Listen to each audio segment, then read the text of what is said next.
Let's do it.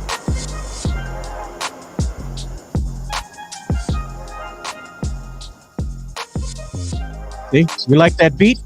I like it. Yeah, I made it. I did all of it.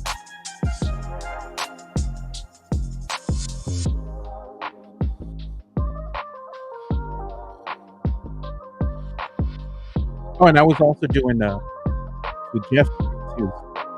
That'll be coming out. Nice. Hey, what's up, Sam Salinas? Thanks for joining us, man. And big shout out to Matt Gomez yesterday. He stepped in. Oh, and Jeff also called yesterday as well.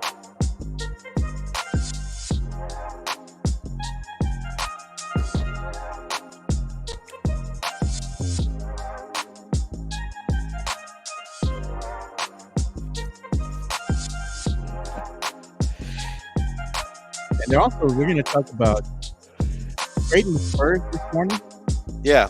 Trading the Spurs. We're also going to be talking about coaching because we have a lot of these coaches out there now. What should the Spurs do? I'm still with you, Mitch Johnson. Look who's back, the newlywed. Love this new waiting music. I'm feeling groovy. Thanks, man. And look at Alamo on the rise in here. Guess who's back? Back again.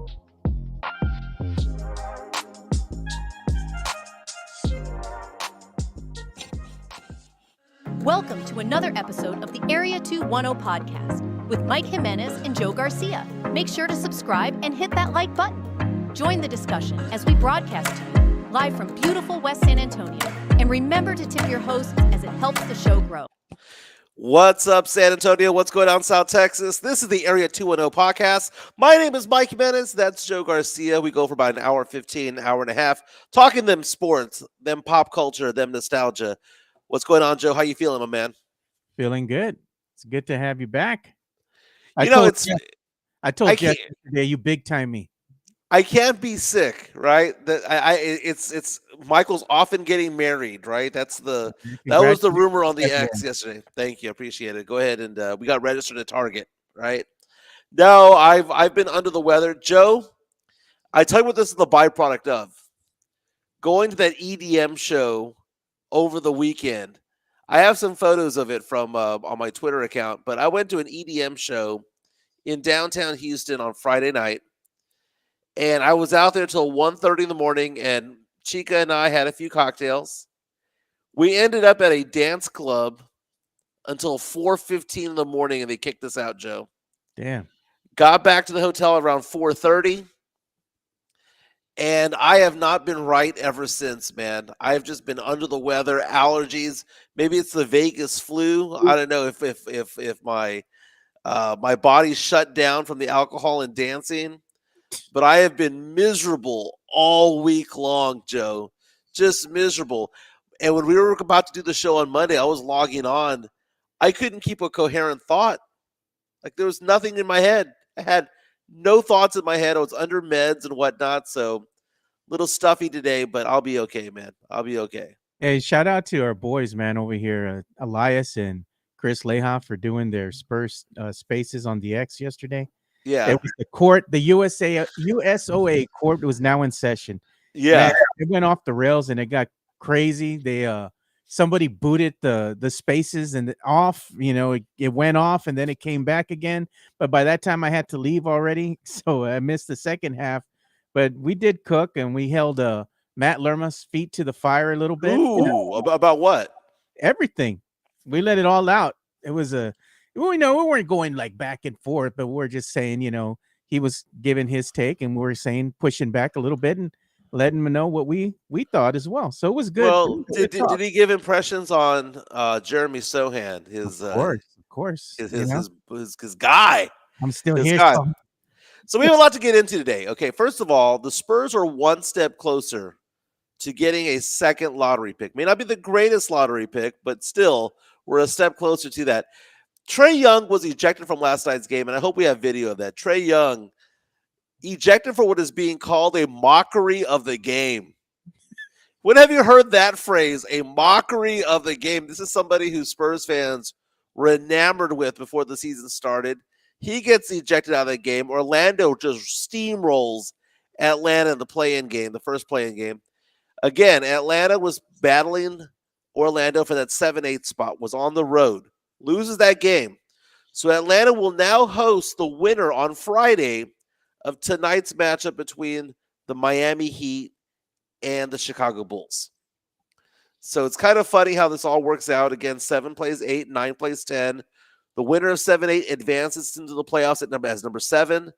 The winner of the 8-9-10 matchup also advances to the playoffs. Now, if Atlanta loses, the Spurs get another lottery pick because right now we're slotted at number 8. Yeah, but we could get number 13 or 14 when it's all said and done. there's Worst a- case scenario, we're picking at 15. But here's what happened to Trae Young yesterday, courtesy of the NBA. He was doing some crazy dribbling, right? He got pissed off. He rifled the ball to the official's chest, and then later on, refused to give the ball to the official. Started kicking the ball away from the official. The official went to go get it. Trae Young's kicking the ball away from him. and that he done. Yeah, double technicals. They were down 20 points at the time, which questions whether or not he's going to be available for the second play-in game. Is he going to be suspended for all of this? Did he rifle it at the official too damn hard? But he was trying to dribble between people's legs, right? And he was trying to do and one type stuff, and they were calling him for travel. What do you do? Oh yeah, he just kind of He chunked was it. a little pissed off already, dude, because they were losing. He chunked it. Now Atlanta is 40-42 on the season, right? Going into that play-in game. Now what happens is right now Atlanta is picking at number 15, which goes to the Spurs because the Spurs have their unprotected first-round pick this year, right? So we are slotted to be at number 15. If they lose to either Chicago or Miami on Friday, then the Spurs will either pick at 13 or 14. Probably have a coin flip with Sacramento at that point for that last lottery pick. What that does do for the Spurs, though, instead of having a 26% chance of having a top 4 pick, we can go up to a 32% chance. And what that does in the Cooper Flag sweepstakes, we go from having a 6% chance of getting him to a 7% chance of getting him. So there is something to be said about more ping pong balls when it's all said and done. Yeah, look at JHNSB. Sounds like we get another Malachi Branham. Big whoop. Well, Malachi Branham was selected with a 22 pick in the draft, right? So at least picking 14 is a little bit better in a draft that's supposedly a little bit more loaded than normal. So that's not too bad, man. Not too bad. Yeah, at the end of the day, you have this, this is what we kind of talked about. What is the state of the team currently? What's the expectation for next year? What's going on as far as the players that are currently surrounding both Fox and Wemby coming back? Those we're going to get into, hand out grades and, kind of give our take on things. But one of the main things that we need to talk about, Mike, is something that's kind of uncomfortable for Spurs fan at times, and that is Coach Pop situation. You have a lot of coaches right now that are out there. You got a talent pool of coaches that are available. The San Antonio Spurs at some juncture need to move on for Coach Pop. Coach Pop suffered a stroke. I get that. Got nothing but love and respect for Pop. You have to move on from him. It's now's the time to go ahead and look for his successor. And no, it's not Mitch Johnson. I like Mitch Johnson and everything. Seems like a good dude. But is he going to be head coach material that's going to actually get you into a play-in and beyond? Absolutely not. He's not going to change the culture. He's not going to hold the players' feet to the fire. This team's gotten too soft. They need somebody to come in here, clean house, and actually make these players form some type of identity. And I think that's the big question. What is this team's identity? It's in flux. Besides them being soft, all they show is that they shit the bed every time they go up against good teams in the West. Every time they go up against a good team, they fold like a $5 chair, just like Wemby. Wemby goes up against Giannis, folds. Goes up against another top-tier talent, folds. Wimpy Ganas. I'm tired of it, man. They need to come in here and form an identity, bring back the Spurs nasty. Go and hire Mike Malone. Make him come in here and clean house and hold these players accountable. Well, what makes life different for Spurs fans right now is that these coaches have become available. Not only have they become available, but some of them have ties to either the Spurs, the Austin Spurs, or to Pop directly on a personal nature, right? So we were having this conversation 2 weeks ago. The obvious answer is Mitch Johnson to let him coach again. Okay. No. And I'm not going to crap on Mitch Johnson. Mitch Johnson did a decent job. He had 34 wins out of this team, a team that only had 22 wins the year before, a team that missed Wemby for 36 games, a team that missed Sohan for 25 games, a team that missed De'Aaron Fox for the last month of the season. He still somehow got 34 wins out of this team. And as far as us losing to other teams in the West, it's because we're not as talented. It's just plain and simple. It has nothing to do with desire. It has nothing to do with intensity or whatever the case may be. It is a lack of talent Did on Mitch this get roster. this team to get 34 wins, or was it just you had some of the players? Let's say you had Fox come in here, inject some energy for a bit, and they started winning a little bit. Then, as far as that goes, when the dust settled, Fox could not will this team to victory. It didn't matter Well, if he or Wemby; they still had some issues, and we saw that.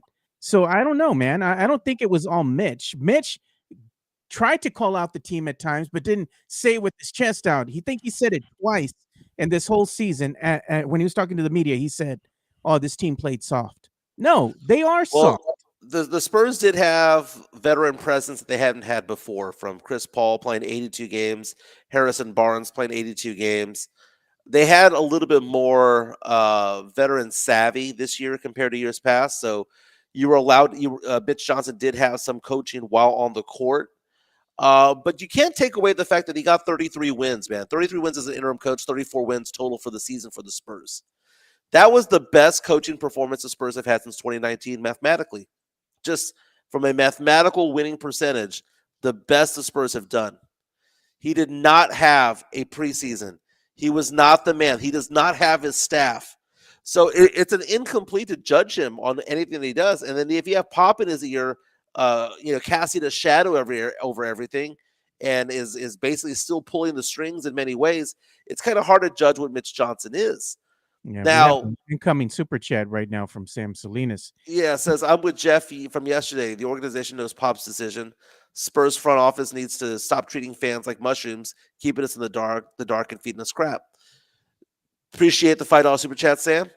Yeah, they do know the situation, and one thing about the Spurs organization is that they lie to the fan base. That's just simply put. It is political spin within the Spurs front office because that's just who they are.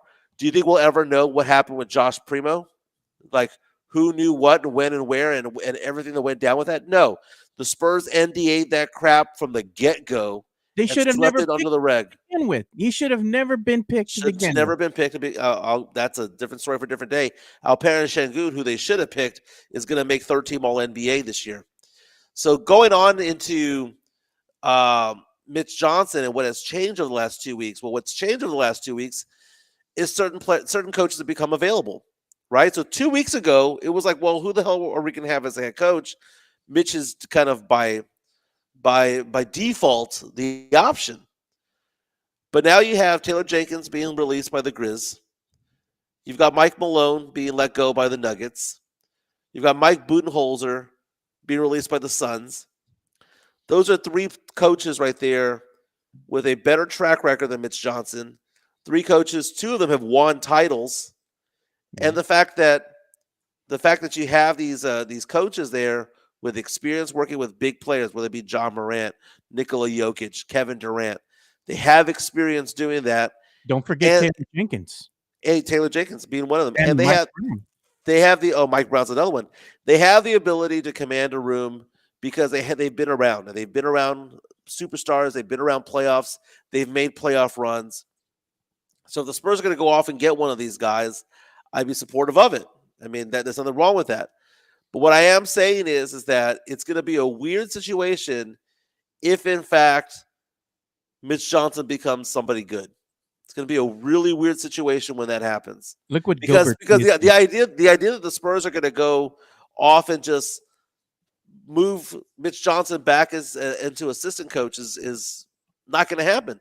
Mitch Johnson's going to be hired someplace else. Yeah, Gilbert P says, I have a feeling the Spurs front office are happy with Mitch, and Mitch is their heir apparent.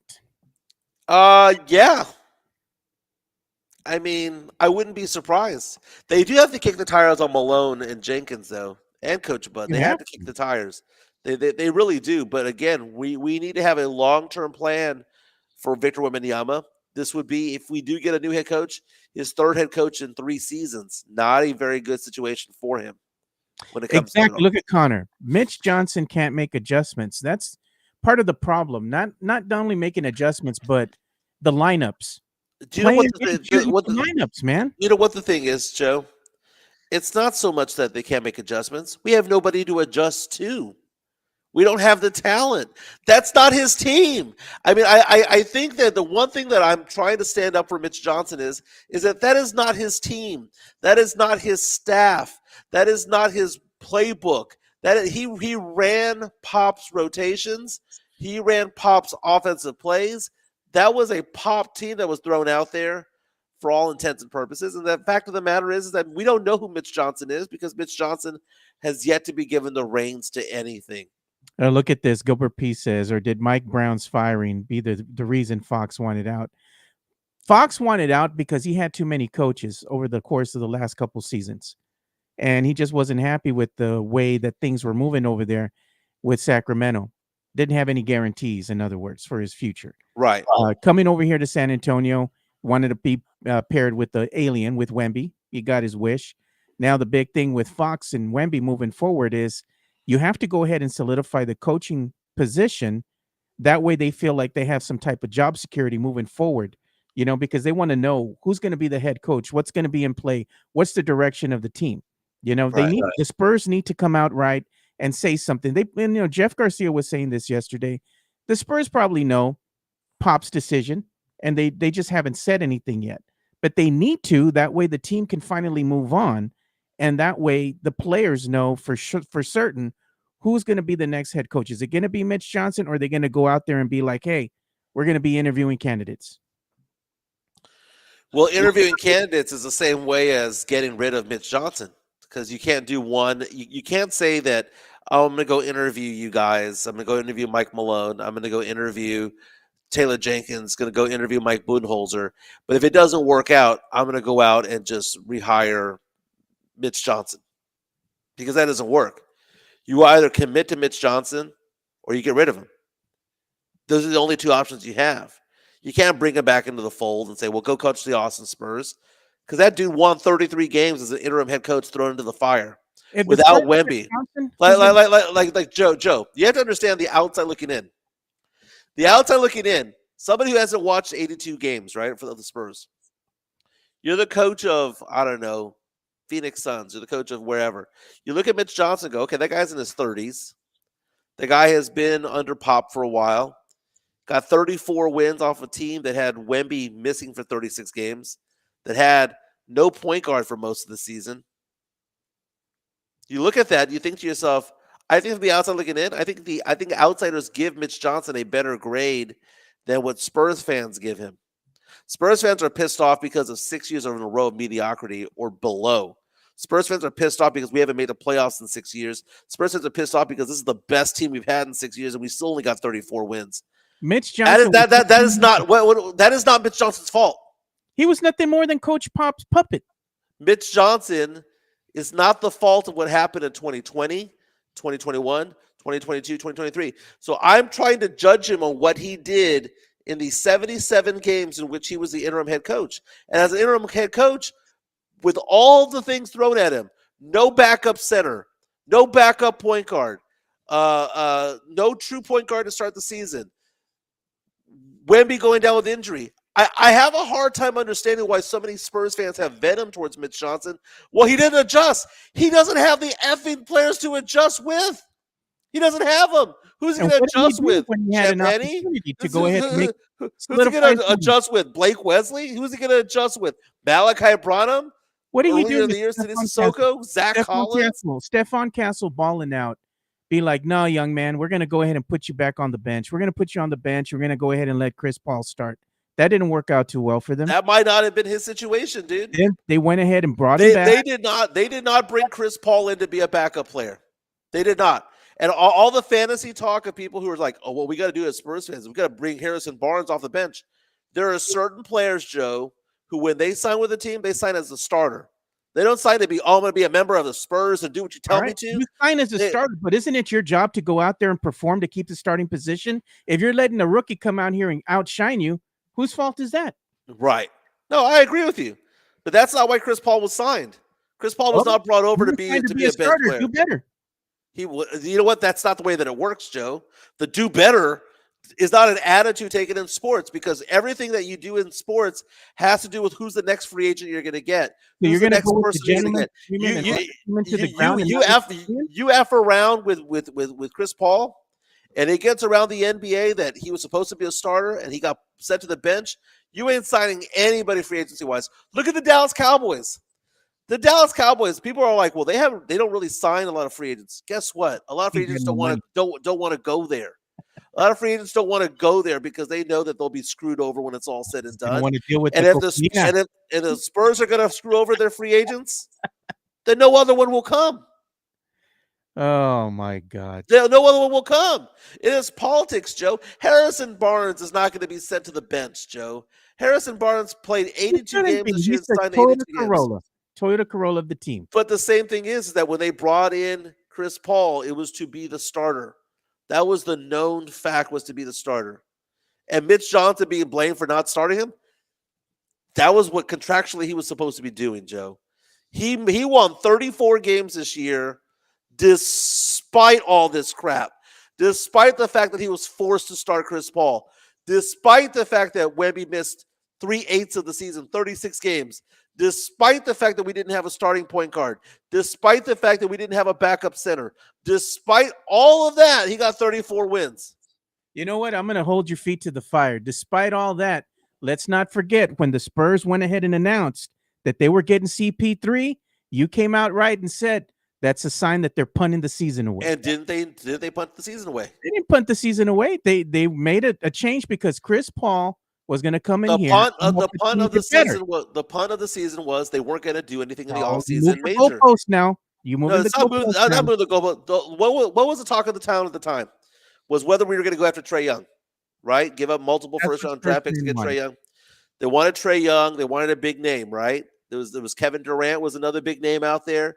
And the punt of the season was when they signed Chris Paul, they weren't going to do any of that. That is the punt of the season. They weren't going to be out getting any big names. Later on, they traded for De'Aaron Fox, which was fantastic, but it wasn't going to be done during the offseason. And by the time they brought De'Aaron Fox in, the season was already over. It was already lost cause. Those 21 says Jimenez is finally making sense. Oh, please tell me about what, man? I don't know. But you know what? You were saying that, there was a lot of question marks with Chris Paul because they were, questioning his durability. Would he be able to play all 82 games? Because he's been shown that he's prone to injury, hamstring and whatnot. He actually shown that he was pretty durable this season. He played all 82 games along with Julian Champagnie, along with Mamu.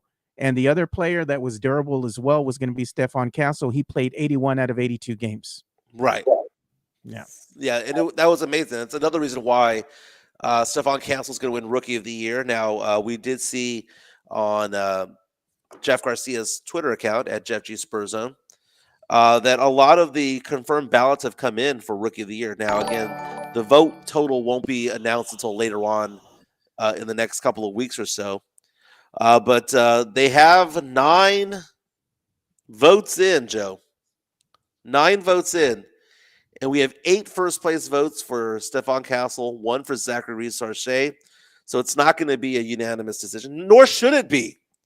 I don't know why Spurs fans were all up in arms yesterday about Stephon Castle not getting every single first place ballot. It wasn't going to be a unanimous, dude. It wasn't. Castle deserves to win, but let's not make it sound like he threw down David Robinson or Tim Duncan's numbers when he was a rookie. You got an incoming super chat from the Drew Show. Drew Show, I did read your message that you sent me on the X. I'll get to you on that one, dude. Appreciate the support. And this is what he sent us. He says, "I like you, Mike. Dude, you're choosing Mitch and defending him like you are is killing your credibility. You're right to do it, man. It's not entertaining." Thank you, Drew. Well, Drew, thank you for the super chat. Here's the thing. We were having the exact same discussion as Spurs fans back in the mid to late 90s about a guy named Greg Popovich and whether Greg Popovich should be head coach. Remember? We all wanted Greg Popovich to run. He ran Bob Hill out of the gym, right? Took over the team, struggled for a while, and guess what Spurs fans wanted? You know what? We need to have a more seasoned coach. We need to have one that has more experience, one with playoff pedigree, who's been to the finals, who's made runs, who's been with superstars. That was the talk 30 years ago. And we're having the same conversation now. Look at how do we know Mitch Johnson's not the next Eric Spoelstra? How do we know that he's not the next Mike Malone? JHNSB says Castle just a medium-sized fish in the thinnest pond, and then Connor McLeod, I don't know how to say his name. Castle's the efficiency suspect. Is suspect. Castle does a lot, man. It's kind of hard to kind of figure out what that was, but Stephon Castle is going to be Rookie of the Year again. 9 ballots have been made public. 8 of them listing him as the Rookie of the Year. 1, which is a guy from ESPN, given it to Zachary Reese-Arcee. Reese-Arcee is considered to be the second or third best rookie in this, with second or third best odds when it comes to it all. I don't understand why Spurs fans are up in the arms and they're just pissed off that it's not unanimous. I don't get that. Did Stephon Castle deserve to be unanimous Rookie of the Year with every single first place vote? No. Part of his beauty. No, he deserves to win. But I'm not going to have some argument that says that he was by far head and shoulders above everybody else. Why didn't he deserve to be the unanimous Rookie of the Year? He was the most because he averaged 14.6 points per game, which is the sixth lowest of all time. Reese-Arcee averaged 12.6 points per game. The next guy that was up on the list, Alex Sarr, 13 points per game. The next guy, Jalen Wells, 10.4 points per game. Yeah. And we have Stephon Castle, 14.7 points per game. It's an individual award. They're all within shouting distance of each other, Joe. Well, let's say Reese-Arcee and Alex Sarr made a strong case for themselves at the end of the season. They did perform well. It just wasn't inconsistent enough. But Castle deserves to win. Castle deserves to win. Tim Bontemps voted the way he did only because he wants to talk about it on ESPN and go out there and scream with the screaming heads, which is Stephen A. Smith. Entertainment. Castle deserves to win, but I had this conversation with Jeff Garcia from Locked On Spurs and Ken's 5. He got mad at me because I had mentioned this because I said, look, let's list the last 25 Rookie of the Years, right? Last 30 Rookie of the Years, going all the way back to Tim Duncan, right? Is Castle better than any of these guys as a rookie? He's better than Tony Parker. Tony Parker was not Rookie of the Year. But I'm saying in his rookie season, Stephon Castle was better than Tony Parker. No lie. Oh, very, very much so. But the question was not whether or not he was better than Tony Parker. It's whether or not he was better, the most deserving choice for Rookie of the Year. Yes, he does. 81 games get you there. Being the highest scoring rookie gets you there. But there's other defensively, pretty good defensive player. He deserves to win it. But he did not have such a season where you have to look at everybody else and think to yourself that another player wasn't just as good. Okay? He deserves to win. But at no point did I ever think that Stephon Castle was going to get 100% of the vote. Are you kidding me? Why? Why would he get 100% of the vote? He didn't deserve 100% of the vote. He deserved probably 80 to 90% of the vote. And look, that's the way that it is. Incoming super chat from the Drew Show. He says the double down is not only a delicious Kentucky Fried Chicken sandwich. He says it's what Mike likes to do, like he just did, saying Pop and Mitch are equals. No, Mitch Johnson's a better coach than Pop right now. They're not equals. Look, Leha, I like this one, Mike. He says, Leha says, Mike believes Mitch is going to turn scrubs into stars. No, I'm saying, no. Scrubs don't win games. Pop has said as much. He says Pop has said that his success is a byproduct of having good players on there.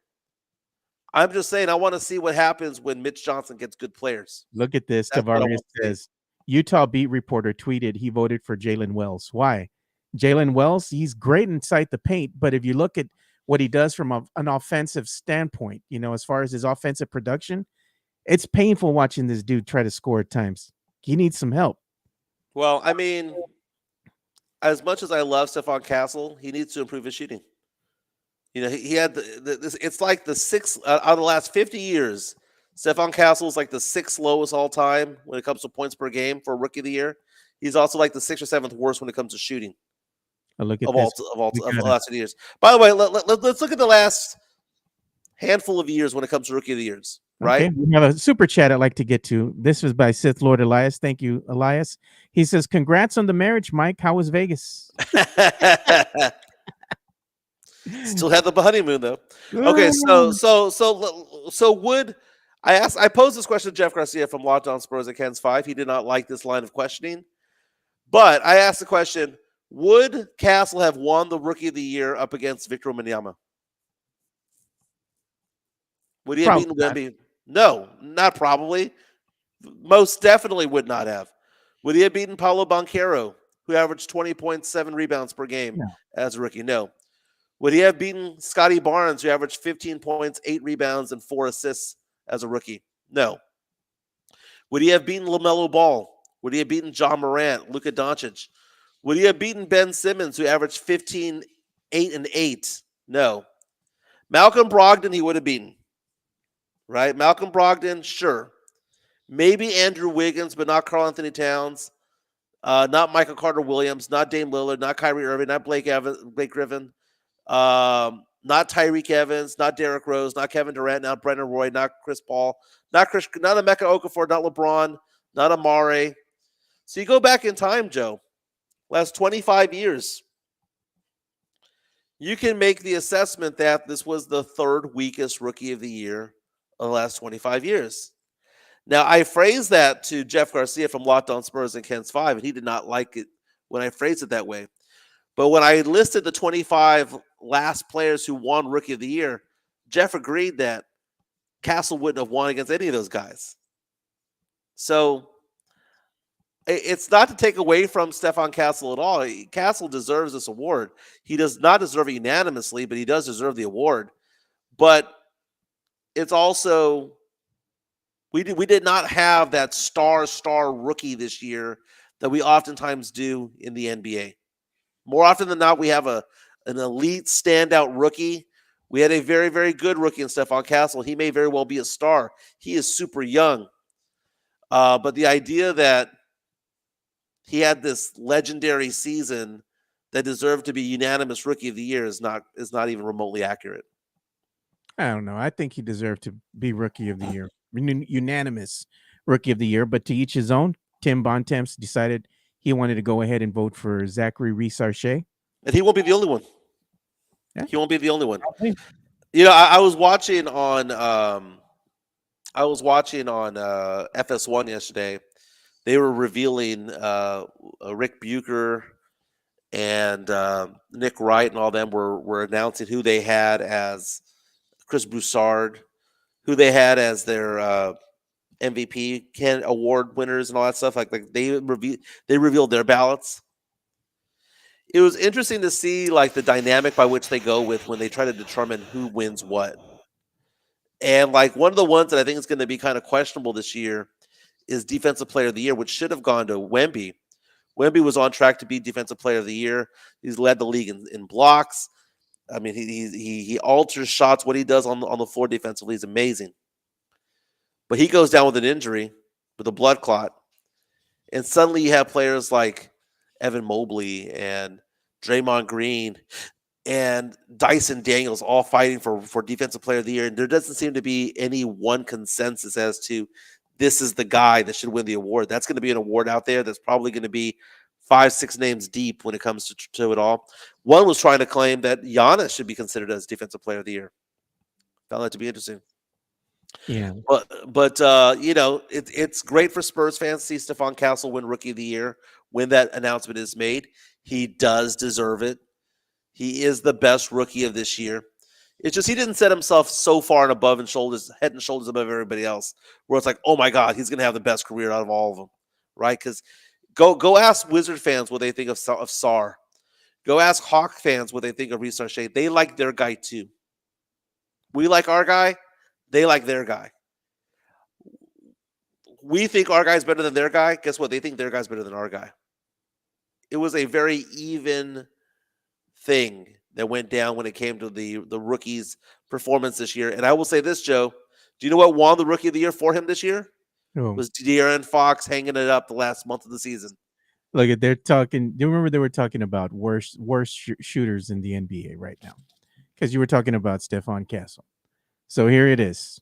This is the worst 2024-2025 NBA shooters. And total points added on pull-ups,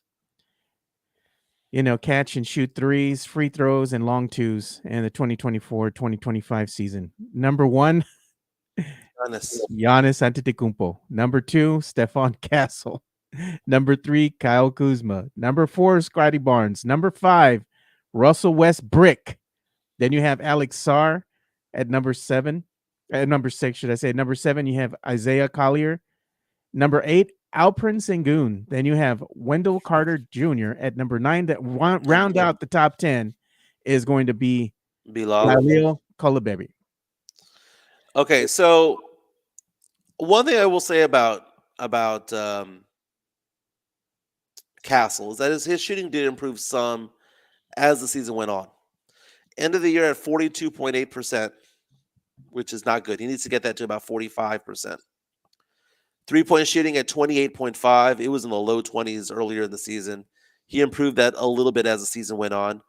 From the free throw line, he was pretty good. He was fine. But you look at the efficiency of him offensively. What makes him better offensively is the fact that he's able to do so much. He's able to attack the glass. He's able to drive the ball in. He's able to pass the ball, get assists, and things like that. So Castle's a little bit more dynamic compared to like a Bilal, for example, or a Kyle Kuzma, who can only do certain things. So even if his shot's not going down, Castle is still important for what he's doing out there, right? What he brings to the table. But the efficiency is a worry, man. He does need to develop a shot. He doesn't have one. You look at his effective field goal shooting percentage, Joe. Castle's effective field goal shooting percentage this year was 47.6. That is basura, Joe. What Castle does 47.6, Joe. Castle is good off the ball. He's good off the ball. He's good at creating his own shot. He's using his speed and athleticism to get to the rim at will, right? And he's being able to go ahead and get those layups, finger rolls, teardrops, what have you, high efficiency shots, right, from the floor. But when it comes to his efficiency from shooting the ball, that's where you're all are saying his game is lacking. Yes. Yeah, but I'm looking back in time, Joe. Kawhi Leonard as a rookie. Now, Kawhi as a rookie only averaged 8 points per game, 7.9 points per game. But he shot well all over the court. He just wasn't shooting the ball very, very often. He shot 37.6 from 3. He shot 53.6% from 2. So Kawhi Leonard, everyone looks at it and go, well, he averaged 7.9. Castle averaged 14.6 or whatever that was. But the shooting efficiency wasn't there, man. He needs to improve his efficiency.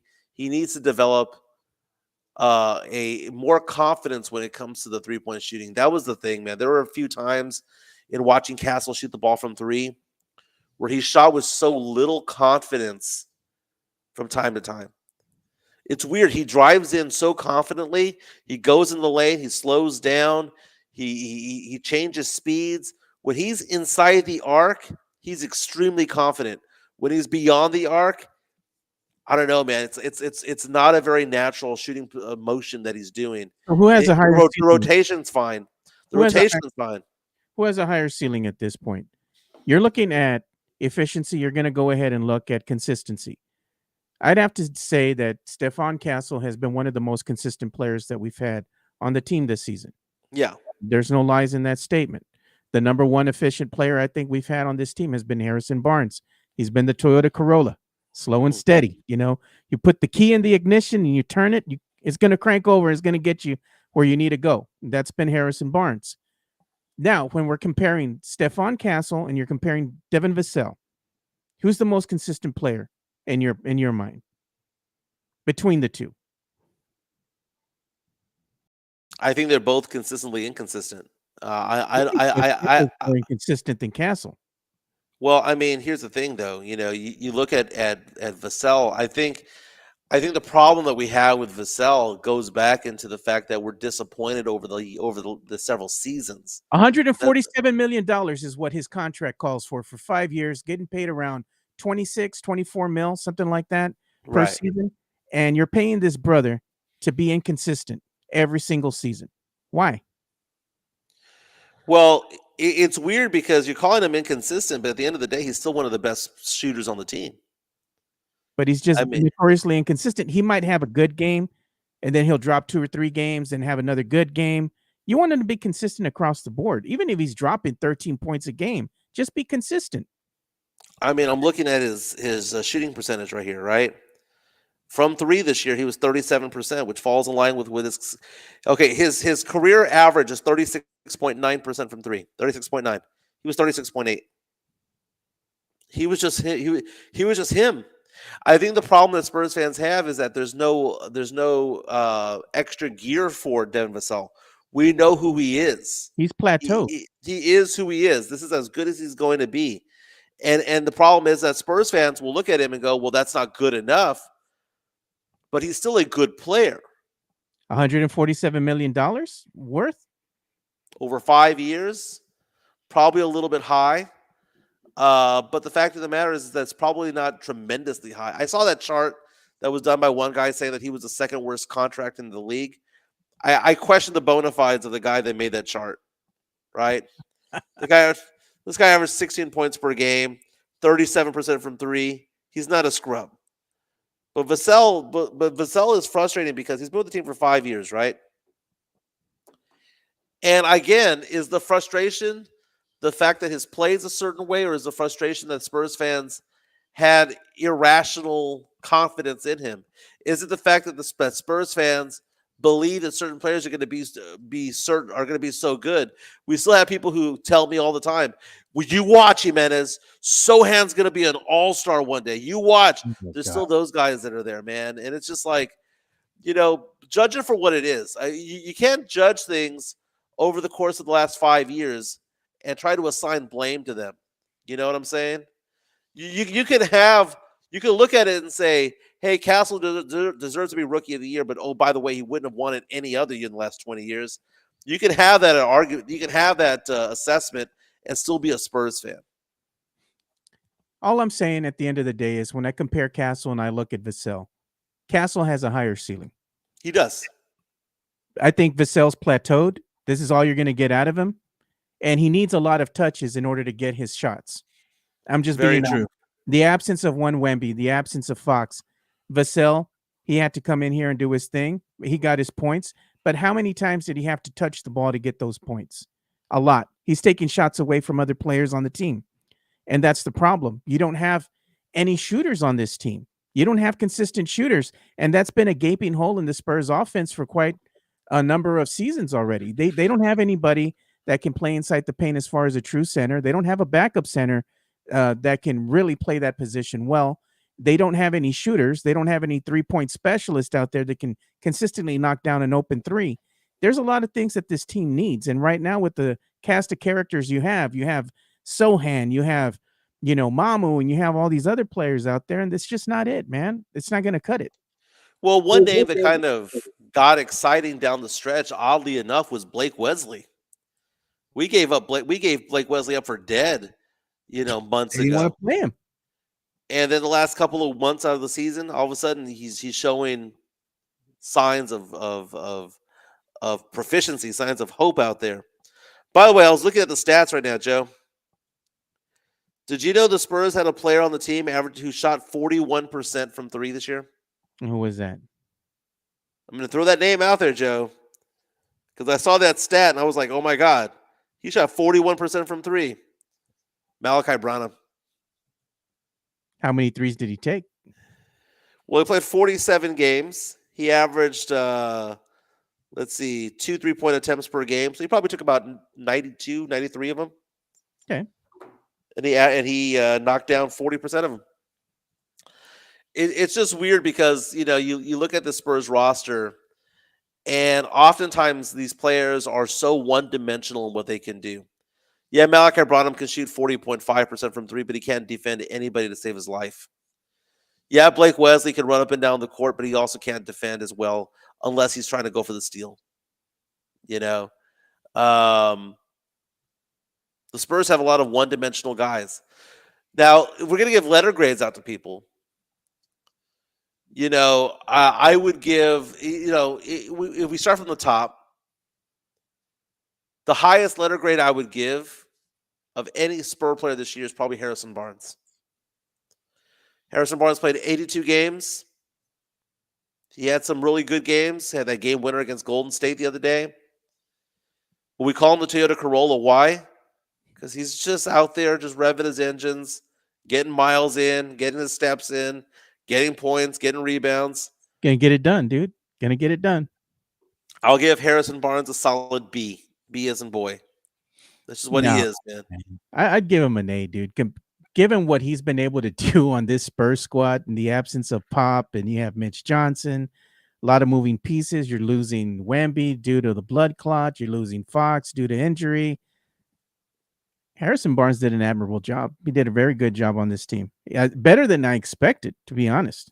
He's just a pro, dude. It's just he is the old man at the YMCA who just knows all the moves, right? He isn't too flashy. He doesn't do too much.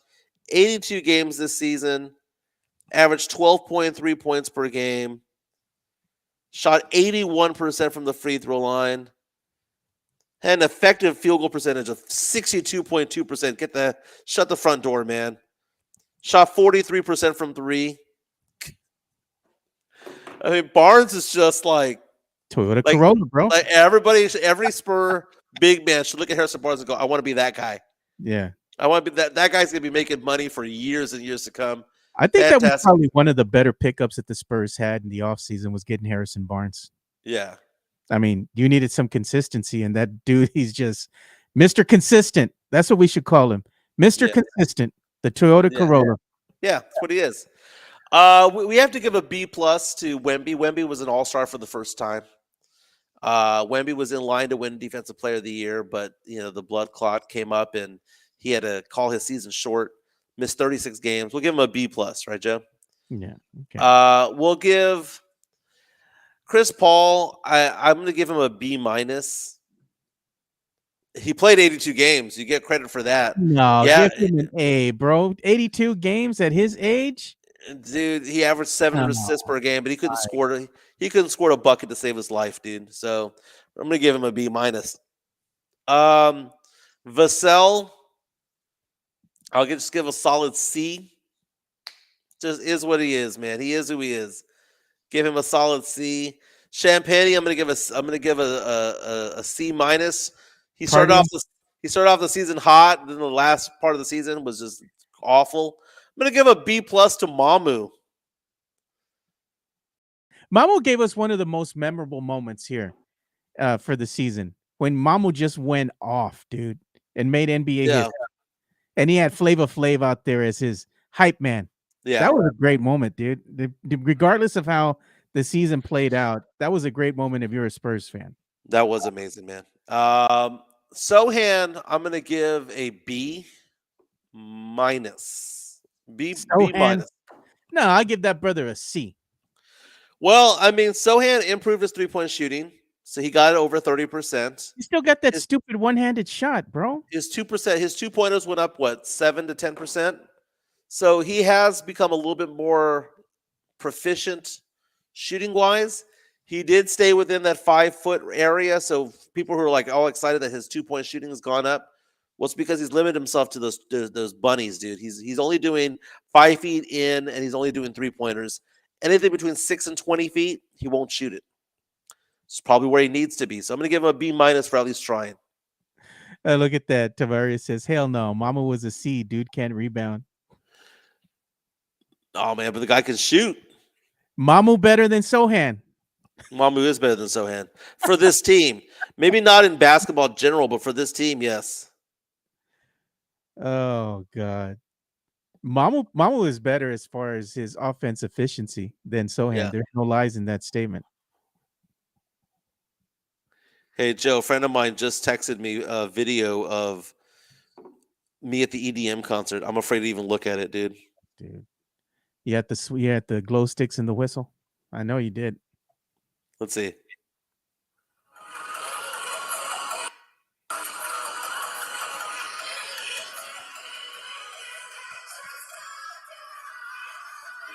Yeah.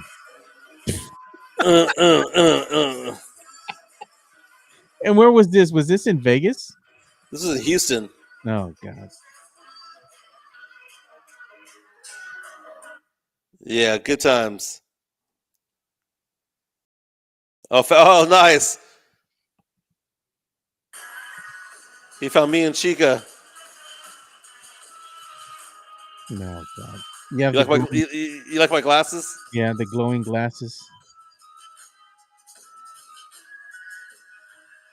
They're asking, do they bring Mamu back?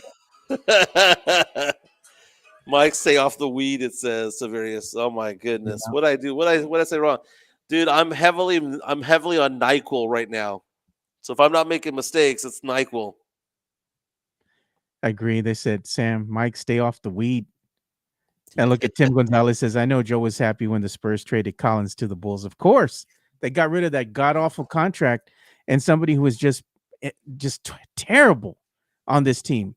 I mean, he might be a good fit for the Bulls, but as far as the San Antonio Spurs were concerned, Zach Collins is not going to be remembered for anything other than just stinking up the court when he was out there. His defense was horrible. If we're going to be giving out grades, Brian Wright probably gets an A- this year. Oh. Why? He has wet the bed year after year after year, but this was the one year where he gave an A- performance. He got rid of Zach Collins' contract. He got something for Trey Jones. Got De'Aaron Fox for nothing. We flipped the number 8 pick for a 30 swap and a 31 future first rounder. Got Stephon Castle at number 4. Didn't mess that one up. Got Harrison Barnes. CP3 mentored Castle. I mean, this was the first year that Brian Wright. This is the first year that Brian Wright actually did a very, very good job. How would Safe Space Invader? It says F for Collins, no doubt. Yeah, except the Bulls will give him a B+. Yeah, well, you're going to see how he plays next season for them. You know what? I just like his nickname here that I gave him when he left the Spurs. What's his name? Gone. Good. That's what I said too. They traded Collins. Good. Yeah, Safe Space Invader saying Brian Wright does deserve his flowers this year. It's kind of a weird thing. He kind of does. And you know what? You know, the I'm still with you, Sohan. I guess the I'm still with you, Mitch Johnson. Mitch deserves some flowers, dude. I don't understand the whole point about how he needed a pivot and he didn't beat these Western Conference teams. Yeah, he didn't have De'Aaron Fox. He didn't have Victor Wembanyama. What were you expecting him to do? He got 34 games despite all that. Got this team to 34 victories. I'm just saying. But truthfully so, though, Mike, that wasn't a hard trade for the San Antonio Spurs. Fox wanted to be here, and he made it known, when he was talking with the media. Yeah, but it wasn't so much the fact that Fox got here. It's what we gave up in return. Oh, a bag of chips. The bag of chips. That's what made Brian Wright the winner of that deal. And that's when Fernandez, our good friend, said, "If it ain't right, it's wrong." Right, because there are certain trades that go down, Joe, where we know we got fleeced. Yeah. Right. And there's certain ones where that go down where you're like, I'll give you an example. Luka Doncic for Anthony Davis. By the way, the Nico Harrison, the GM of the Mavericks, coming out and saying that he has no regrets about it all, that he did the right thing still. He's double downing on his bad move there. But as a fan, you look at that trade, you think to yourself, "Wow, the Mavericks got fleeced." Right? They didn't even get Reeves in the deal. They just got fleeced. Right?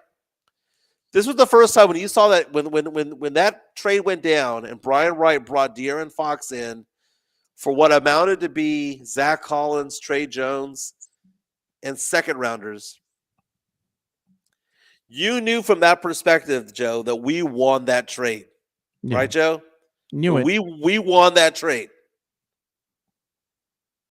No doubt we won the So trade. because of that, and we're only judging, Joe, over the last 12 months. And that's the thing, is that we have this head trash in about, well, it's been 6 years. Well, it's been what? I'm just saying, just tell me the last 12 months what went down.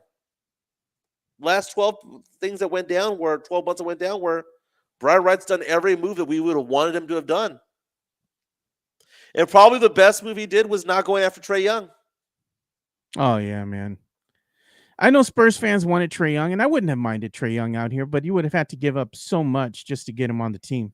Mm-hmm. The other player that I wouldn't mind having on the San Antonio Spurs squad, Kevin Durant. Yeah. A lot of Spurs fans out there all pissed off about that. I'm sorry, but we buy championships, man. That's how it goes, man. We're not gonna draft 3 future Hall of Famers right away, Joe. It's just not gonna happen. Yeah, and the thing is, too, if you look to the draft to go ahead and build or solidify your squad, all you're doing every single season is getting younger and younger and younger and younger. Right. Teams that are going to be, good for the foreseeable future also have a mix of both veteran talent and young players. I think, the Spurs can go ahead and get some veterans in the offseason to go ahead and shore up some of the gaping holes they have as far as being able to shoot from the outside, from the perimeter. That would help the team. You don't need superstars. You just need guys that can be consistent shooters. You can go ahead and say, look, I see you open out on the wing. I know that I can trust you. I'm going to pass you the ball, and you're going to knock down a 3. It's money. That's your job. That's all you got to do. You don't got to do nothing else but knock down a 3. You need to have your star players, and you need to have your star role players. Yep. The ones that know the roles. I mean, you go back in time to the Chicago Bulls of the 90s. Yeah, that was Michael's team. But Scotty also knew that defensively he was the one anchoring that defense. Horace Grant knew what he had to do. Kerr, Hodges, all the 3-point shooters knew what they had to do. Kukoc knew what he had to do. And you go back and say that about the Spurs as well from 2005, 7, and 2014. Everyone had their roles within the team. You do need a superstar, and the Spurs have one in Victor Wembanyama. But the fact of the matter is he's got to be healthy, and he's got to develop a better game, a better bag of what he does. He scores 20 points simply because he's 7'3". He should be scoring 28 to 30 points per game because he's 7'3". And look at what Tavares says. Spurs fans don't want Durant. Claims he is old. Durant still top 5 shooter. Kevin Durant at his age right now is a more consistent and better player than Devin Vassell is right now. You can go and look up the stats for yourself. There's no lie in that statement. If you don't want Kevin Durant on this team, he's a better version of Devin Vassell. I mean, we talked about this with CP3 going in there mentoring Stephon Castle. This is a guy that would mentor Wemby. Oh, look, we got a new subscriber, Mike. Alex M. just subscribed. Thank you, sir. Very nice, man. Very nice.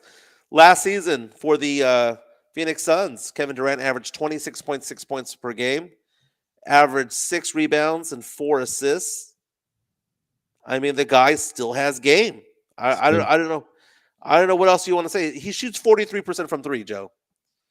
A volume 3-point shooter who averages 6 attempts per game at 43%. Want that guy on my team. Okay, imagine having 2 guys out on the wing that are almost 7 foot. You got the alien, right? And then you have Kevin Durant, right? Wemby's getting like double and triple teamed. Can you imagine him just passing it to Kevin Durant? And you can know, hey, this brother's money. He's going to knock it down consistently. You don't think that's going to help you win games? I think the idea that the Spurs are building a team that's going to be like the 2013 squad, 2014 squad, where they're going to be together for years and years at a time, is not going to be it, dude. It doesn't happen that way. We see this with Golden State right now. Golden State beat the Grizzlies yesterday, 121 to 116. Steph Curry with 37 points. they're advancing into the playoffs. You take a look at that Golden State team with like Klay Thompson for many, many years, and Steph Curry, and all of the core that they had over there back in Livingston and all them back in the day. I don't think that that's really a way that's going to happen anymore. More than just 3 or 4 years, Joe. I think that teams are really being developed these days to be. You have to win now, and you've got a 3 or 4 year window. The idea that the Spurs are going to get Victor Wembanyama and open up a 15-year window of opportunity may not be the way that the economics works anymore, Joe. Yeah, I was going to show this because I know Tony Ornelas was talking about this. Oh, by the way, Tony, sorry I missed your birthday, man. I was busy working, but happy belated birthday. Happy belated birthday, dude. And look at Jeff Garcia was putting this out. He put this out on his X. You can go and follow him at Jeff G Spurs Zone. He's saying Spurs Wembanyama is saying he wants to be trained with Hall of Famer Hakeem Olajuwon. That would be amazing. Maybe he could go ahead and show him the dream shake, show him how to develop his own signature shot. Now, is Olajuwon part of the Rockets? What's it called? Payroll? I don't know. Because if he is, man, if I was the Rockets, I'd be like, dude, you ain't training the guy down the street in the same division, the same conference. I don't think he is. If he wants to go ahead and train with Hakeem Olajuwon, I think Hakeem Olajuwon can do whatever the hell he wants. He's not on the Rockets organization in some capacity, from what I believe. Oh, I'm sure he is somehow, some way getting a W-2 from them, dude. Just somehow, some way. But it's interesting. You see these players who battle against each other. Wemby needs to develop some. It's interesting that he wants to be trained by Olajuwon because that would mean that he'd have to be playing inside, which is what he should be doing, dude. He shouldn't be shooting more 3s and 2s. You're 7'3", dude. Get down inside. But he can't do it, dude, because he gets locked up by little Dylan Brooks. He can't get around or get past Dylan Brooks from the Rockets. Doesn't need to get around him. Just needs to get over him, dude. He can't do anything. He's afraid of Dylan Brooks. Last time Dylan Brooks locked him up, Wemby couldn't do anything. He was afraid. He's like, I don't want to push him. I don't want to do anything. I'm afraid of Dylan Brooks. Like, bro, come on, man. Well, he's got to get some balls at some point, dude. It's not always going to be the case. And keep in mind, Wemby's just 20 years old as well, dude. So, I mean, Dylan Brooks has been around the league for, 15 years? 10, 15 years? So, it's a little bit different, man. Let's give some love to Jeff Garcia from Locked On Spurs and Ken's 5 for their daily coverage of the San Antonio Spurs. Locked On Spurs is your daily Spurs podcast, hosted by Jeff Garcia, the lead Spurs writer for Ken's 5 San Antonio. Jeff has a healthy plethora of guests all the time on the Locked On Spurs podcast. You can also follow Jeff on Threads at Jeff G Ken's 5 SA. You can also follow Jeff on Twitter at Jeff G Spurs Zone. So make sure you go ahead and give Jeff a follow not only on Threads and Twitter, but also on YouTube at youtube.com/@Locked On Spurs. This is where you're going to be able to find the replay of the Locked On Spurs podcast. Make sure to like, subscribe, and share. That's right. We've got more than 7,000 subscribers there on YouTube for Jeff Garcia and Locked On Spurs. He has a story from Pete Thamel. Pete Thamel of College Game Day, talking about how former San Antonio Spurs Charlie Ward is the next men's basketball coach over at Florida A&M. He was a Heisman Trophy winner at Florida State and a star basketball player at FSU before going to the NBA. That's interesting, man. Charlie Ward was a very, very, very good player. He was, man. So it's good for him. Congratulations. Jeff also went ahead and put on here. He has Stephon Castle. That's a story that he put up there today as well. Likely to be named the Rookie of the Year, just not unanimously, as we were talking about. So go ahead and check that out there at Jeff G, as you can go ahead and follow him on the X at Jeff G Spurs Zone. And also go ahead and make sure you subscribe to the Locked On Spurs podcast, your daily Spurs for your daily Spurs content. Mexican G are asking the question, why wouldn't Wemby just work with Duncan? Well, why not both? Maybe Duncan doesn't want to work with Wemby. Well, I'm sure he does. I'm sure they do already. I mean, that's kind of Duncan's thing, is to help the big guys. But you want to get a different take from a variety of different ways. I mean, just because Duncan did it one way doesn't mean that it's going to be the way that works for him, right? Because you could go work with Duncan, Olajuwon, David Robinson. You could go work with a big man, Shaq or whomever, and you're going to have a different experience every single time. Every single time is going to be a different experience. JHNSB with a $2 super chat asking the question, would you trade Flag for Wemby? Never. Never. Flag's going to be a very, very, very good player, but he's not 7'3". I mean, at the end of the day, he's going to be a very, very good player, going to be an all-star more than likely. But Flag is not ever going to be 7'3". Cooper Flag going to probably be going number 1 in the draft. No doubt. By far. There's not one team that doesn't have him listed as the number 1 player in the draft, right? Yeah, if you get him at if you get the number 1 pick, you're picking him. So Yahoo Sports released their mock draft. Again, the lottery is going to be in a couple of weeks, Joe, for the NBA, so we'll know where the Spurs are going to be picking. Yahoo Sports, Kevin O'Connor. We know Kevin O'Connor. We do. He loves talking about the Spurs. Has as the number 1 overall pick, Cooper Flag going to Utah Jazz. Has Dylan Harper of Rutgers going to the Washington Wizards at number 2. Ace Bailey, the forward from Rutgers, going number 3 to the Hornets.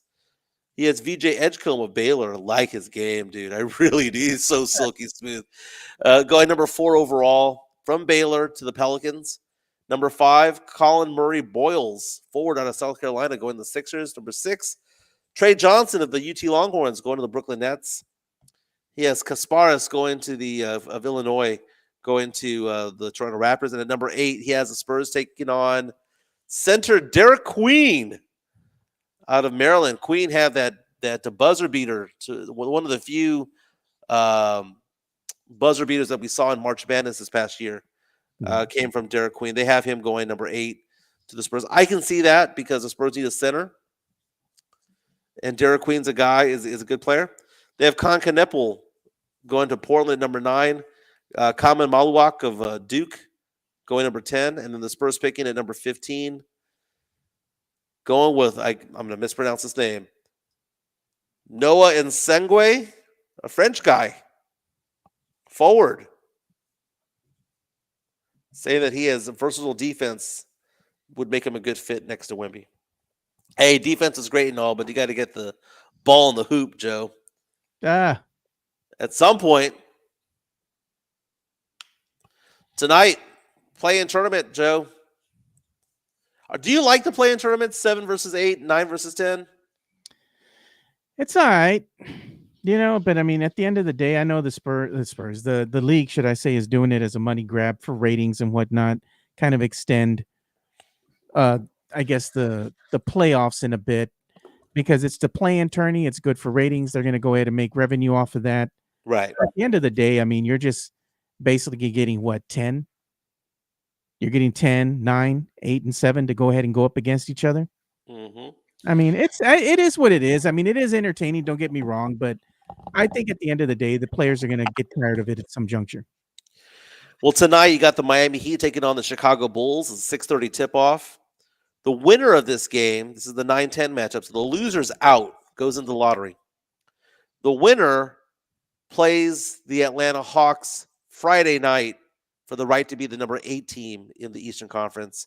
The loser of that game goes into the lottery, which would be the Spurs if Atlanta loses that game. Also tonight, you got the Dallas Mavericks against the Sacramento Kings, both with similar records. Kings coming in at 40-42, 4.5-point favorites over the Mavericks, who were 39-43. Again, the winner advances into the Friday matchup, where they would play the Memphis Grizzlies for the last playoff spot. Losers out of the tournament. Yeah, and then you had last night, you had the Grizzlies and you had the Warriors. Warriors go on to move on there.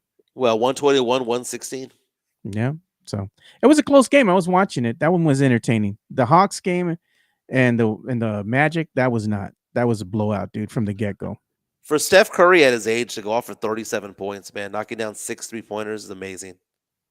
And look at Tavares asking, do the Warriors beat the Rockets? Well, it's interesting that you bring that up because the Rockets coming in as the 2 seed, according to Vegas, is the underdog against Golden State in that 2-7 matchup.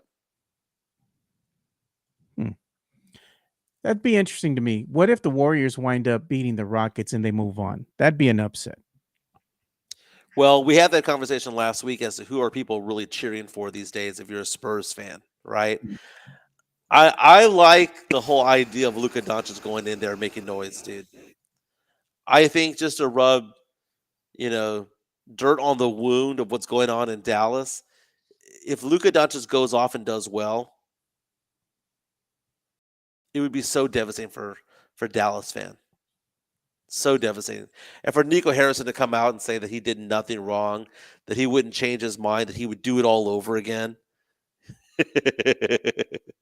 All sorts of evil, dude. It's hard being a Dallas sports fan right now. All sorts of evil.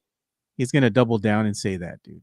He went on ESPN. They had him on ESPN as far as his comments concerned. They were talking about it and just saying, he's gonna double down and say, oh, he doesn't regret anything. Dude, that guy goes into an arena and everyone's chanting "Fire Nico," and he'll never live it down, Joe. There's nothing that he can do to live this down.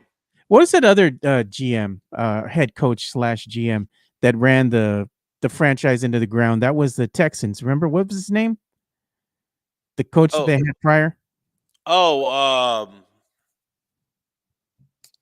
Yeah, formerly of New England. Yeah. Oh my God. He went and traded everybody away, all the talent, and just basically ran the franchise into the ground, dude. Yeah, we're thinking of Bill O'Brien. Bill O'Brien, yeah. Bill O'Brien, dude. He was awful, dude. Horrible. We got to give some love to that Diamond Heart Concrete, baby. That Diamond Heart Concrete of MCS General Contracting. You're wearing the hat. Let's see it. Yeah.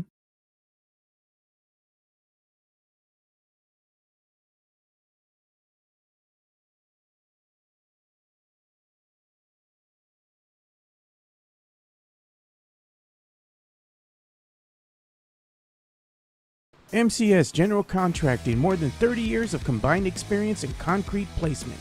They are the best in the business, honest pricing, high quality work. They get going on house foundations, driveways, concrete patio decks. If you want to extend the deck, extend the driveway. If you're a business and you need to put together a slab, a parking lot, or other concrete placement services or sidewalks, reach out to MCS General Contracting at that Diamond Heart Concrete, baby. They did an extension to my patio. They did a sidewalk to the side of my home.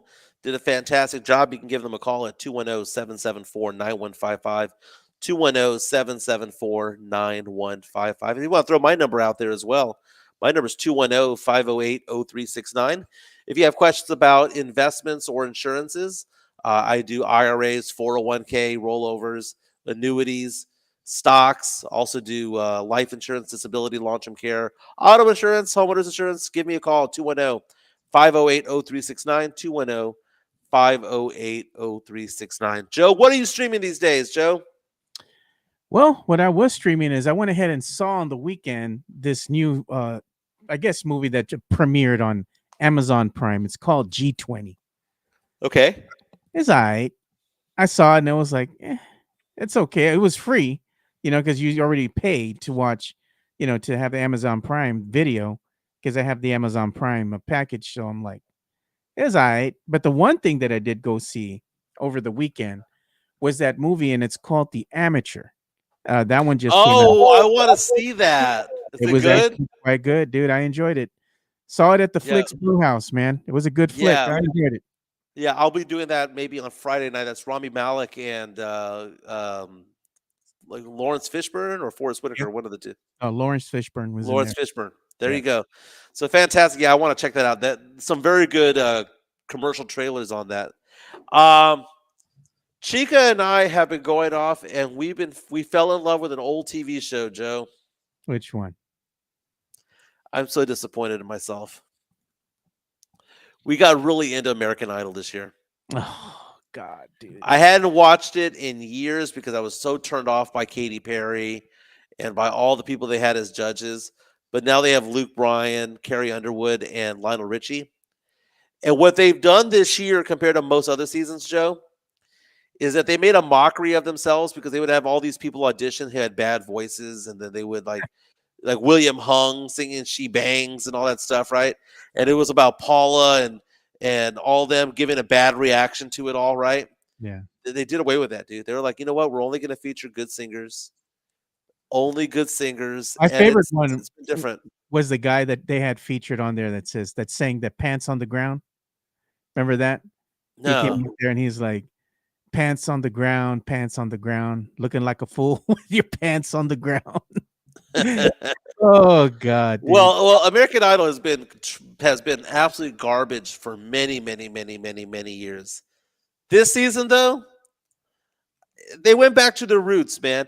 And it's funny because I have these conversations with Chica, and Chica is not believing my tall tales, by the way, Yeah. because we're watching American Idol, and she's like, Carrie Underwood seems nice. I'm like, well, she is nice. She held Gabby for like 20 to 30 minutes.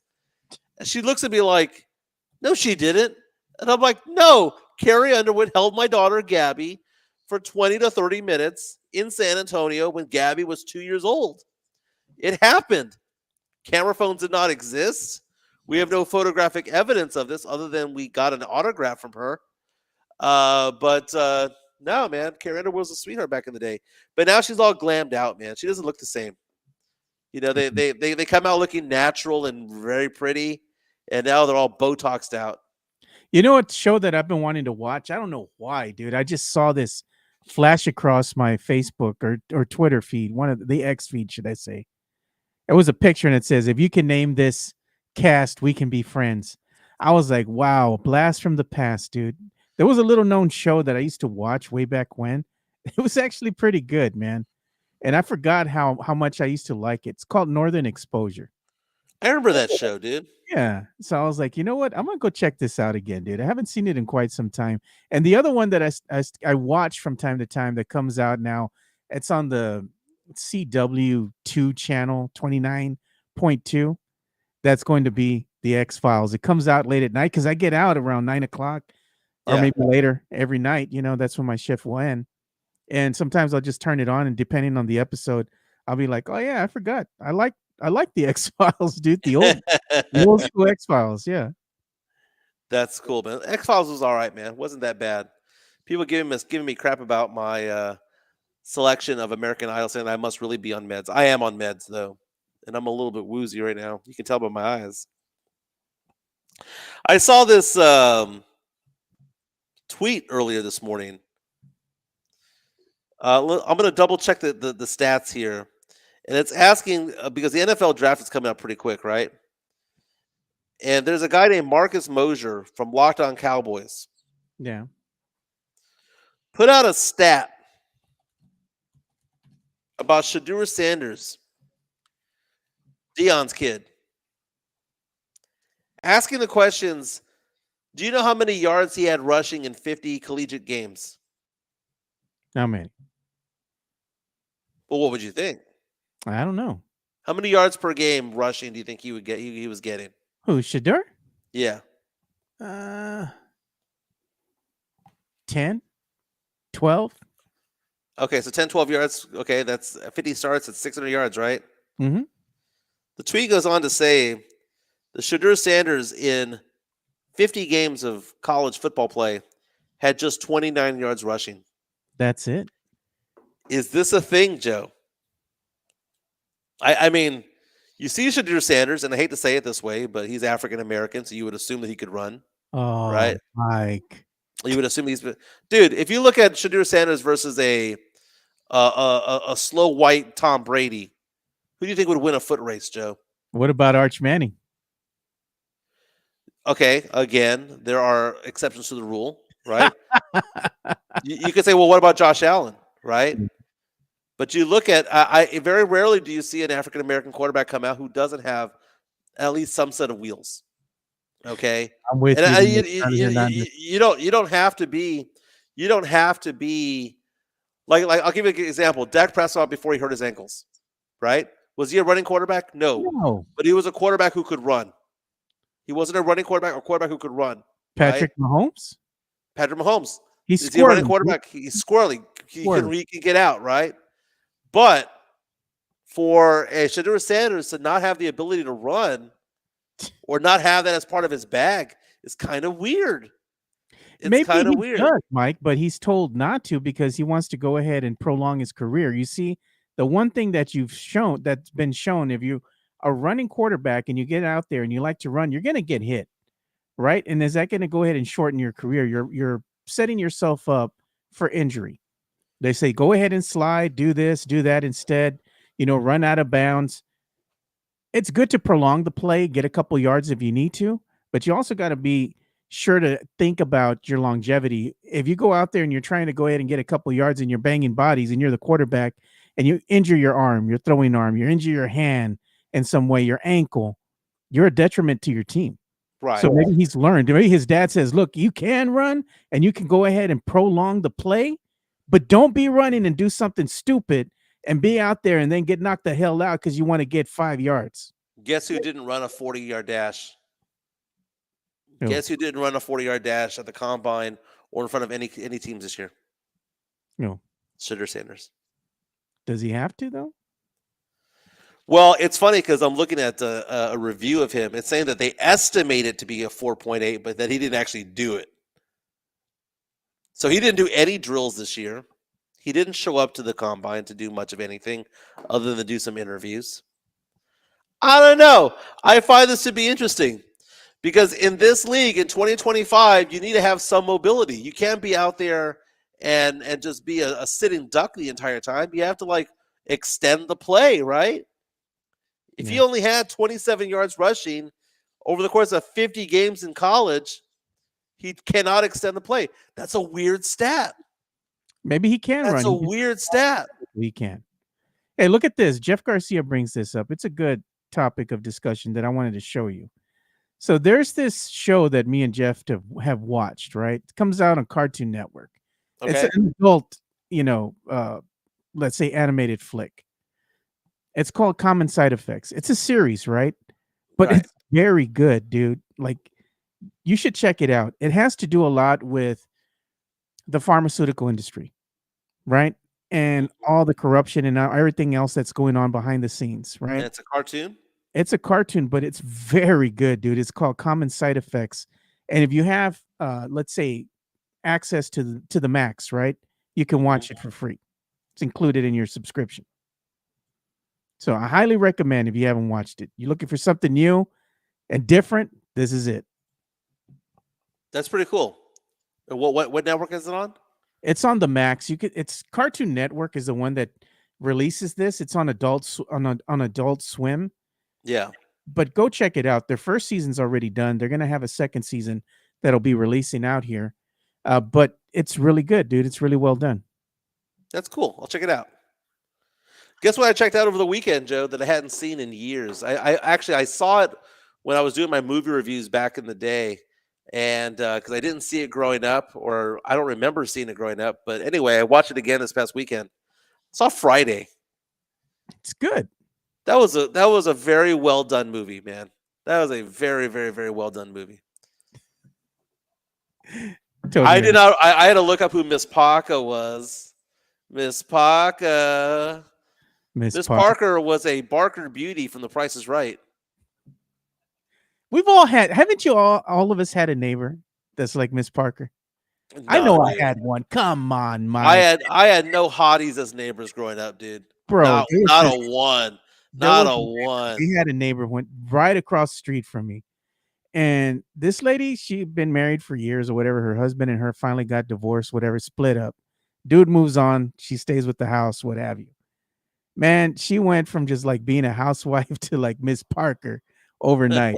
She was out there trying to water the grass, plant plants, dressed like Miss Parker, dude. No lie. People, man, the guys, they're driving in front of the house. The guys are slowing down, turning around, looking. She knew exactly what she's doing, dude. Come on. Joe. So here's the thing, Joe. Remember I showed you the video of me and Chica over at the EDM concert? Yeah. I almost got into a fight at the EDM concert. No, bro, I don't believe it. Don't believe it. Yep.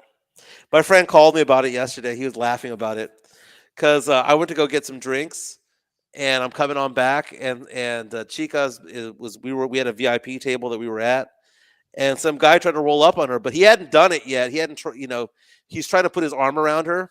Yeah. And he's trying to roll up on her, and I'm about 12 feet away at this point. Yeah. Literally hold my beer, and I was like, "Hey!" Well, I like that. The guy turned around all startled. I was like, "Back the fuck off!" And he backed off, right? And everyone thought it was cool, and I was like, "No, I'm not done yet." And I had to be held back from that guy. No, God. And Chica had no idea what was going on because Chica was just looking forward, enjoying the show. That guy was trying to pin himself on her like that. He was trying to come up on her, like hand on left hip and all that. He was trying to do that, like he was making his move into that. Yeah. And yeah. So I told her that she had to be a little bit proud of me. She probably didn't even know what was happening. She's like, "What? What happened?" Yeah. Sam says XC isn't supposed to make you violent, Mike. Was no X, dude. Jesus. It was just drinking till 4:30 in the morning that got me all jacked up. It ruined my what's it called? My probiotics. It like took it all away. All of a sudden, I got all sick. The Holmes Husky came out of you, Mike. It did. It did. And what's funny is that Chica was just there enjoying the show, just like just doing this at the along the railing, oblivious to anything that was going on. And let me at him. Mike was rolling. You probably staged it like Nacho Libre. Have you seen that movie? Nacho Libre is funny, dude. I saw it a long time ago, man. I remember that I liked it, but I don't remember liking it enough to watch it again. Cocaine Mike going violent. Cocaina. Mike partaking in the cocaina at the party. That's funny. Oh, God. Look at this. Tornado lines. Mike was drunk and thought he was fighting. Mike later realized the other guy was a small person. No, what was funny is that they thought I would just drop it. They thought I was just going to be like, it's okay, whatever. No, I was pissed. I was big time pissed. Hey, don't you touch her. I said, you better get the fuck back. Oh, God. And Chica just turns around and goes, what's going on? And I'm like, I got this. And my friend Jeremy's holding me back. I'm like, look at Sean Quintero says, why did you ask anyone? Everyone. Hands off the merchandise, Jason Garcia. Hands off the merchandise. It'd tell him like in that one movie, oh no, my brother, you got to get your own. Yeah. Now he hadn't touched her. But he was making the move in, is what he was doing. So yeah, she had no idea what was going on. It was so funny. Jeez, Chica would have throw them bows. She would have scalped that mother effer, man. Oh, God. Says Selena's Mike. Do you know who I am? Get your hands off my ruka. I have 1099s, MFer. I need to make another action figure of you on that Chat GPT. And this time I'm going to put the 1099 and the W2 in there as your accessories. Did I tell him about Fiesta? I want to know in Fiesta fights. Hey, since Sean is out there, I was telling her the story about how when I was 16 years old and I worked at McDonald's, I went to go pick up my check and we got held up at gunpoint. She was like, that did not happen. That did not happen. But Sean was nice enough to text me because he was there with me. He was in the car waiting for me. That all went down. So Sean, I need some confirmation that it all went down. And look at they said the other accessory I need to put in there is the Lululemon. Tommy Bahamas. Nice. Tommy Bahama. Hey, everybody, I got to get going, dude. My work phone is blowing up right now, man. I got to get back on my calls, man. But everyone have a fantastic day. We'll be back tomorrow. Thank you so much for everything. Everyone hit the like button on the way out, man. And Sam says I need to write a book about my tall tales. Damn straight. Look, it said breaking news.